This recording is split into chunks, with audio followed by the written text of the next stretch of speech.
কবিতাৰ শিৰোনাম বিপ্লৱী নেতা।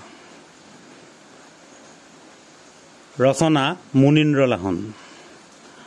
আপুনি বঞ্চিত জনতাৰ বজ্ৰকণ্ঠ। আপোনাৰ বক্তৃতা কোনো অধ্যাপকৰ অনুৰূপ নহয়। আপোনাৰ বক্তৃতা ঝংকাৰময়, যি বক্তৃতাই শ্ৰোতাৰ মন মগজু বিবেক বুদ্ধি উদ্বেলিত কৰি তোলে, যি বক্তৃতাই সকলোকে অনুপ্ৰাণিত কৰি তোলে। আপুনি বিভিন্ন মনোবৃত্তিৰ লোকৰ লগত মোকাবিলা কৰিব পাৰে। বিপ্লৱৰ বাণী প্ৰচাৰ আপোনাৰ জীৱনৰ পণ, সেয়া ৰাজপথতেই হওক নাইবা কাৰাগাৰতেই হওক। কাৰাগাৰতে আপুনি ৰচনা কৰে বিপ্লৱৰ নতুন কৰ্মসূচী। পূব পশ্চিম উত্তৰ দক্ষিণ উজনি নামনি পাহাৰ ভৈয়াম জাতি জনজাতি সকলোকে সামৰি আপুনি আন্দোলন পৰিচালনা কৰে বাস্তৱ কৰ্মতৎপৰতাৰে। বিভিন্ন অৱস্থাৰ মাজেৰে আপুনি আগবাঢ়ি যাব পাৰে।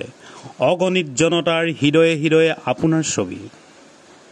সম্ভাৱ্য সকলো ফালৰ পৰাই মানুহৰ মনত নিজৰ কথা আপুনি বদ্ধমূল কৰি দিব পাৰে। বিৰোধী শিবিৰে আপোনাৰ সৈতে হাত মিলাবলৈ, এখন ফটো উঠিবলৈ হাঁহি হাঁহি আগবাঢ়ি আহে। আপুনি মানুহৰ চিন্তা বিশ্বাসৰ আমূল পৰিৱৰ্তন সাধন কৰি দিয়ে।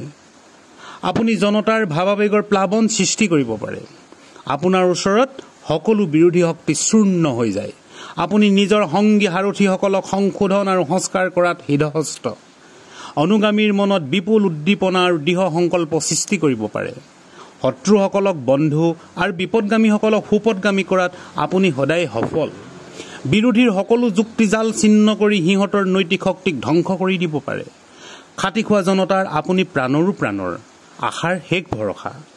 আইৰ মুখৰ মাত আৰু ক্ষুদ্ৰাৰ্ত জনতাৰ ভোকৰ ভাত কাঢ়িব বিচৰা স্বাৰ্থলোভী বনিয়া ভণ্ড জাতিপ্ৰেমী আৰু ধৰ্মীয় মৌলবাদীৰ বাবে আপুনি ত্ৰাসৰ কাৰণ। আপোনাৰ প্ৰতিবাদী উদাত্ত কণ্ঠত সিহঁতৰ সোণৰ সোলেঙৰ টোপনি সৰে। জনতাক ভাগ ভাগ কৰি শাসন কৰা আঁচনিৰ চেঁচা পানী পৰে। সিহঁতৰ প্ৰলোভনৰ ৰাজনীতিৰ সান্দহ খোৱা বালি তল যায়। অন্যায়ৰ বিৰুদ্ধে ৰজাঘৰতো আপুনি তথ্য আৰু যুক্তিৰে সিংহৰ দৰে গুজৰে। শ্ৰমৰ আঁচনিৰে আপুনি মাতৃভূমিক সেউজীয়া কৰিব খোজে। আপুনি জুয়ে পুৰা সোণ। আপুনি আমাৰ নেতা, আপুনি বিপ্লৱী নেতা।